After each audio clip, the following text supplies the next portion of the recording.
KVS KVS KVS जिसके पीछे पड़े हुए थे, लो भाई आ भी और तगड़ा झटका देके गया है। देके गया कि अभी है ही यहीं पे तो खड़ा है, कल ही झटका दिया हमें।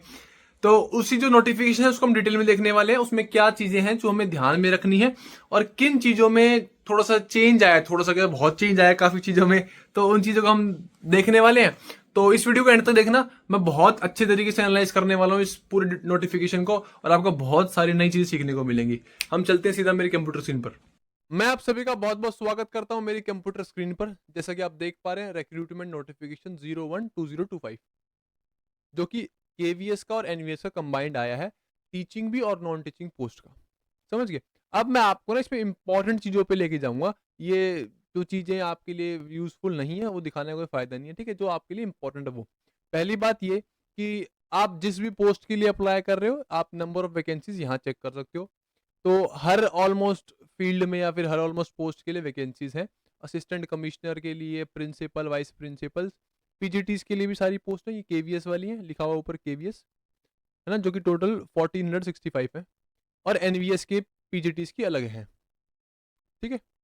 वैसे ही modern language, Indian modern language के लिए एनवीएस की अलग पोस्ट है और टीजीटीज की केवीएस के लिए अलग पोस्ट है। तो एक बार आप चेक कर लेना आप किसके लिए एलिजिबल हो, किसके लिए नहीं। फिलहाल यहाँ पे जो मेरा मतलब है, जिसको मैं अब दिखाना चाह रहा हूँ, वो ये है प्राइमरी टीचर्स पीआरटीज इन केवीएस, जिसमें स्पेशल एजुकेटर की टोटल पोस्ट 494 है और पीआरटी की पोस्ट 2684 2684 है। पीआरटी म्यूजिक तो आप में से कम ही लोग एलिजिबल होंगे पीआरटी म्यूजिक के लिए, बट अगर एलिजिबल हैं तो 187 पोस्ट है। बाकी टोटल पोस्ट 3365 है। Point is clear? इसमें कोई दिक्कत? इसमें कोई दिक्कत नहीं। इसमें यूआर की हमारी जो मेन पोस्ट है वो 1089 है, ठीक है? नॉन टीचिंग पोस्ट ये थी आपकी। पेज नंबर 5 पे मेंशन्ड है, अगर आपकी कोई फंक्शनल डिसेबिलिटी है ना, तो आप कौन कौन से फंक्शनल डिसेबिलिटी वाले अप्लाई कर सकते हैं। जैसे असिस्टेंट कमिश्नर में SST, इनकी जो फुल फॉर्म है नीचे लिखी हुई है। तो जिस भी आप पोस्ट में अप्लाई कर रहे हो, एक बार आप चेक कर लेना कौन सी आप डिसेबिलिटी में आती हो और आप अप्लाई कर पाओगे। जैसे प्राइमरी टीचर में SST WL RW SC H और C, इनकी कुछ फुल फॉर्म्स होती हैं और नीचे सारी लिखी हुई है, उसकी आप टेंशन मत करना, यहाँ पे लिखी हुई है, जस्ट इसके खत्म होते ही ये लिखी हुई है सारी। तो एक बार आप चेक कर लेना क्या सीन है और क्या नहीं आपका, ठीक है? L for lifting, KC kneeling and crouching, वो सब चीज़ें, ठीक है? अब आ जाएंगे essential and desirable qualification and play scale. तो यहाँ पे सिर्फ मैं अभी बात पीआरटी करने वाला हूँ। डिपेंडिंग अपॉन आप किस पोस्ट के लिए अप्लाई कर रहे हो, आप चेक कर सकते हो यहाँ पे, ठीक है? लो जी, पोस्ट ग्रेजुएट टीचर्स वाले पेज नंबर 10 पे आपके लिए जितनी डिटेल्स हैं, आपको क्या क्या चाहिए क्या नहीं चाहिए, वो इस पे लिखा हुआ है। क्योंकि सारी चीज़ों को समझाना हर पोस्ट के रिगार्डिंग थोड़ा सा इनफिजिबल टास्क है। तो फिजिबल नहीं है ना, वो तो आप जिस पोस्ट के लिए एलिजिबल हो आप देखते चलना। फिलहाल मैं पीआरटीज की बात यहाँ करने वाला हूँ। पीआरटीज के लिए वही है भाई, 12th पास होनी चाहिए विद एटलीस्ट 50% मार्क्स, 2 साल का डिप्लोमा इन एलिमेंट्री एजुकेशन, जिस भी नाम से वो जाना जाता हो, फ्रॉम रिकॉग्नाइज इंस्टीट्यूट। समझ गए? अगर डिप्लोमा नहीं है तो आपके पास BE LED क्या बोल रहा हूँ, BLED होनी चाहिए आप सभी के पास, जो कि 4 साल की होती है। अगर वो भी नहीं है तो आपके पास 2 year diploma in special education, special education वाले भी इसमें भर सकते हैं। सेकंड इज आपके पास सीटेट होना चाहिए पेपर 1 का, क्वालिफाइड। थर्ड इज प्रोफिशिएंसी होनी चाहिए आपकी हिंदी और इंग्लिश मीडियम, सबकी होगी। और desirable knowledge of working on computer सबके पास होती है, कुछ अलग नहीं है। स्पेशल एजुकेटर्स के लिए बस मेनली वही बात है, 2 साल का स्पेशल एजुकेशन में डिप्लोमा होना चाहिए। और बाकी ये DSC DCBR एक बार इसको चेक कर लेना, जिस भी आप कैटेगरी में फॉल करते हो आप उसके हिसाब से अप्लाई कर सकते हो, ठीक है?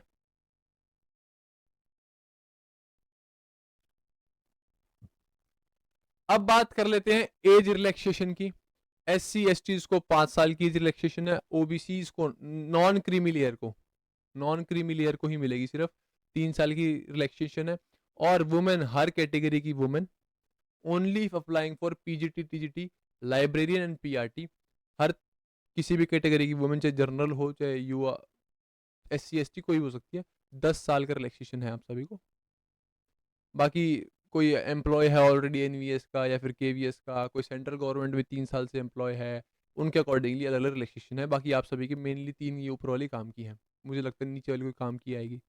बाकी PWDs के लिए भी रिलैक्सेशन है, 15 13 और 10 साल का, ये आप देख पा रहे हो यहाँ पे। यहां से इंपॉर्टेंट बात स्टार्ट है, तो ध्यान देना। आपकी कट ऑफ डेट ना 4 दिसंबर की है।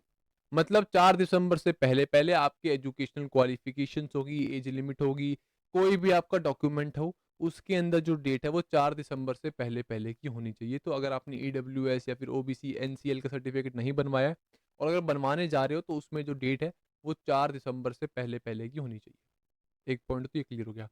ओबीसीज जो क्रीमी लेयर से बिलोंग करते हैं, उनको यूआर ही कैटेगराइज किया जाएगा, वो जर्नल में ही आएंगे।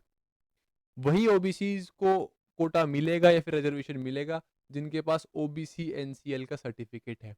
जिनके पास ओबीसी एनसीएल का सर्टिफिकेट है, they have to submit their copy of certificate, किसका, as per proforma 1 and proforma 1A। ये परफॉर्मा 1 और 1A आपको इसी डॉक्यूमेंट के, इसी नोटिफिकेशन के लास्ट में मिल जाएगा। उसी के अकॉर्डिंग आपका जो भी फॉर्मेट है वैसा ही होना चाहिए, कहने का मतलब ये है ना। सर्टिफिकेट मस्ट बिटवीन 1/1/2025, क्योंकि एनसीएल है तो वो फाइनेंशियल ईयर का बनता है, तो वो 1 अप्रैल 2025 के बाद का ही बनेगा। और डेट ऑफ एप्लीकेशन मतलब 4 दिसंबर से पहले पहले का होना चाहिए। वैसी SC/STs का जो भी आपका सर्टिफिकेट है, लिखा हुआ है should submit in support of his or claim a copy of certificate as per proforma 2। जो भी आप सबमिट करोगे क्या भाई आप SC/ST हो, वो इस परफॉर्मा 2 के रिगार्डिंग में या फिर उसके फॉर्मेट के हिसाब से होना चाहिए, वो आपको लास्ट में मिलेगा। समझ गए। वैसे ईडब्ल्यूएस के लिए ये कंडीशंस है, ये सेंट्रल जो ईडब्ल्यूएस है उसकी कंडीशंस है, तो चल जाएगा कोई भी। बस ये है कि इसमें भी आपको परफॉर्मा 3 सबमिट करना होगा। अब उस परफॉर्मा 3 में किस किस के साइन हो सकते हैं, लाइक ईडब्ल्यूएस के लास्ट में साइन लगते हैं ना किसी के, तो इनमें से किसी के भी अगर आप इनको पढ़ लेना, एसडीएम हो सकता है, district magistrate, first class stipendiary magistrate, sub divisional magistrate, तो इनमें से किसी के भी वहां पे साइन हो सकते हैं। पॉइंट क्लियर, कोई दिक्कत, किसी को कोई दिक्कत।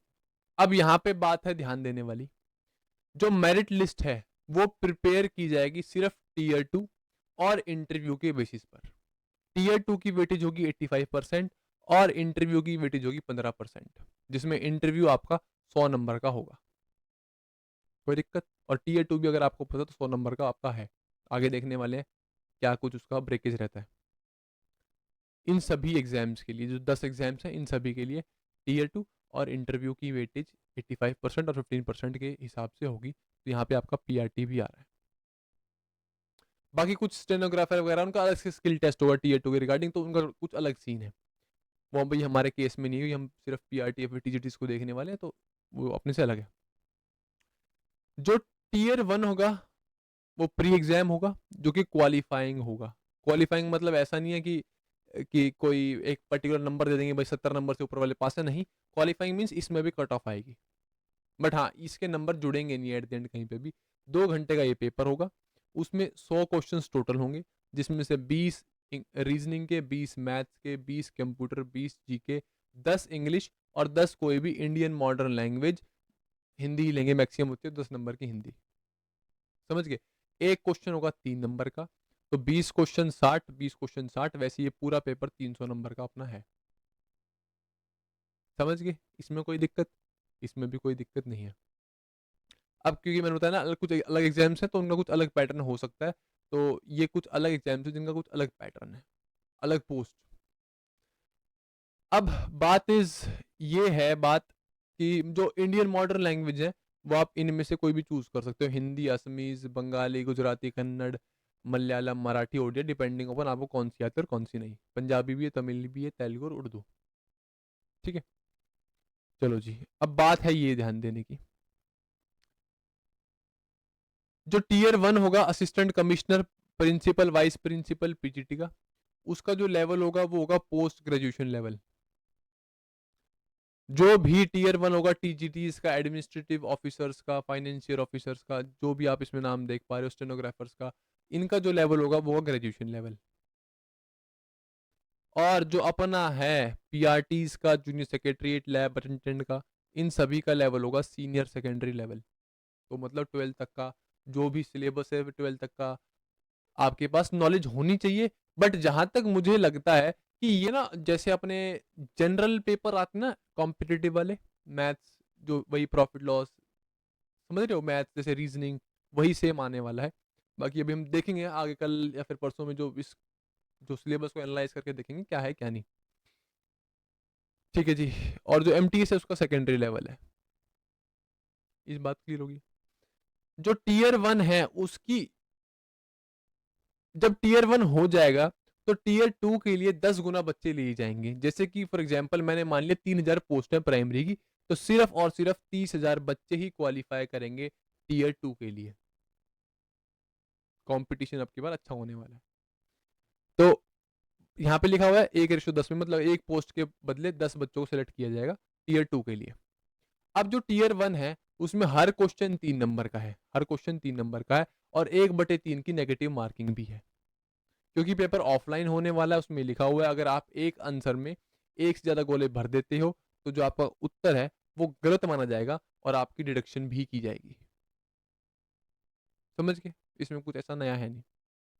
जो Tier 2 है वो OMR बेस्ड भी होगा और पेन एंड पेपर बेस्ड भी होगा। कहने का मतलब ये ऑब्जेक्टिव भी होगा और सब्जेक्टिव भी होगा। 2.5 घंटे का ये पेपर होगा।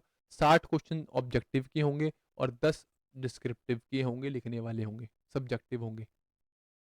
अब जो 60 ऑब्जेक्टिव होंगे वो 1 नंबर का एक होगा, तो 60 नंबर ऑब्जेक्टिव। और जो डिस्क्रिप्टिव के 10 क्वेश्चन होंगे वो एक क्वेश्चन 4 नंबर का होगा और 40 नंबर की। ये मतलब कुल मिला के जो आपका पेपर है वो 100 नंबर का पेपर आएगा। समझे इस बात को? ठीक है। अब Tier 2 में नेगेटिव मार्किंग का अलग सीन है, उसमें 1/4 की नेगेटिव मार्किंग है। मतलब 4 में से अगर एक सवाल गलत करोगे या फिर 4 सवाल गलत करोगे तब जाके आपका एक नंबर कटेगा। 0.25 की नेगेटिव मार्किंग है, इसमें कोई दिक्कत नहीं है। उसके बाद ये इंपॉर्टेंट पॉइंट ये दे रखा है कि री इवेल्युएशन OMR की या फिर रिटर्न और डिस्क्रिप्टिव एग्जाम की आपकी नहीं हो पाएगी। एक बार दे दिया अगर आप सोच रहे हो कि भाई एग्जामिनर ने मुझे कम नंबर दिए, री इवेल्यूएट करवा लूँ, कोई भी ऐसा प्रोविजन नहीं दिया गया है। उसके बाद Tier 2 के बाद इंटरव्यू के लिए ये 3 गुना बच्चे सिलेक्ट करेंगे। फॉर एग्जाम्पल जो 30,000 बच्चे सिलेक्ट हुए थे, मैंने 3,000 पोस्ट मान ली PRT की, 30,000 बच्चे सिलेक्ट करेंगे 10 गुना। अब इन 10 गुना में से, इन 30,000 में से भी 1:3 के रेशियो में सिलेक्ट करेंगे। मतलब उन 30,000 में से सिर्फ 9,000 बच्चे सिलेक्ट करेंगे इंटरव्यू के लिए। ठीक है, मतलब 3 गुना बच्चे बचेंगे एट दी एंड इंटरव्यू के लिए, बस 3 गुना बच्चे। अब depending upon post to post वो अलग हो सकता है, यहाँ पे लिखा हुआ है। समझ गए? एक इंपॉर्टेंट पॉइंट ये है, कोई भी वेटिंग लिस्ट मेंटेन नहीं की जाएगी। और आपका जो एग्जामिनेशन सेंटर है वो ऑल ओवर इंडिया कहीं पे भी आ सकता है, ऐसा इसमें लिखा हुआ है। जो आपको सिटी अलॉट हुई है एग्जामिनेशन के लिए वो आपको 15 दिन पहले मिल जाएगी KVS CBSE या फिर NVS की वेबसाइट पर। और एक काम इन्होंने ये कर रखा है कि अगर आपको कोई ऑब्जेक्शन उठाना भी है तो एक नॉन रिफंडेबल 1,000 रुपीज की फीस लगेगी पर क्वेश्चन, कि वो क्वेश्चन ठीक है कि नहीं। नॉन रिफंडेबल होगी अगर आप किसी भी क्वेश्चन का ऑब्जेक्शन उठाते हो तो। और कुछ ये फीस स्ट्रक्चर रहने वाला है, आप देख पा रहे हो ऊपर एग्जामिनेशन फीस है और एक प्रोसेसिंग फीस है। तो examination fees depending upon post to post अलग है और प्रोसेसिंग फीस सबके अंदर सेम है 500 रुपए की। तो PRTs के लिए और TGTs के लिए 1,500 रुपए की एग्जामिनेशन फी है। प्रोसेसिंग फी सबके अंदर सेम है। अगर आप सिमिलर पोस्ट के लिए अप्लाई कर रहे हो NVS के अंदर और KVS के दोनों के अंदर ही, तो आपकी एक ही बार फीस लगेगी, बार बार फीस नहीं लगेगी।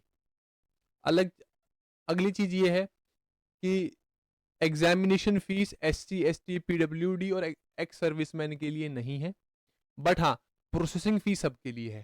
तो ये 500 रुपये सबको देने हैं इरिस्पेक्टिव ऑफ देयर, वो कोई भी कास्ट के या फिर कोई भी कैटेगरी में आते हो, उनको 500 रुपये देने हैं। डेट आपको पता लग चुकी है, आज से सुबह 10 बजे से फॉर्म चालू हो चुके हैं, चलेंगे 4 दिसंबर रात के 12 बजे तक, 11:50 तक, 12 भी करेक्ट नहीं है, तो 20-21 दिन के आसपास ही चलने वाले हैं।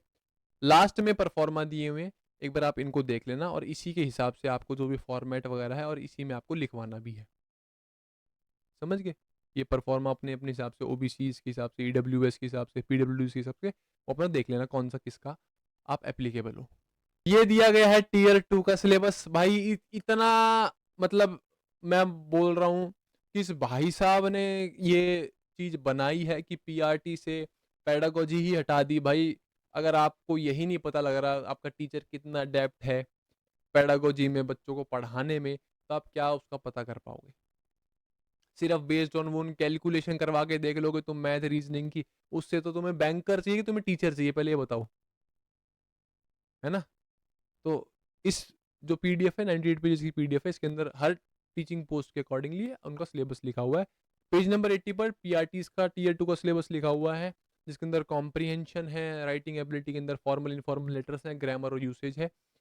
बाकी आप देख रहे हो हिंदी भी है, मैथ्स भी है, और ये ईवीएस भी आपको दिख रही है, ईवीएस हिस्ट्री वगैरह जो भी है, ज्योग्राफी, सारा चीज़ इसमें इंक्लूड है।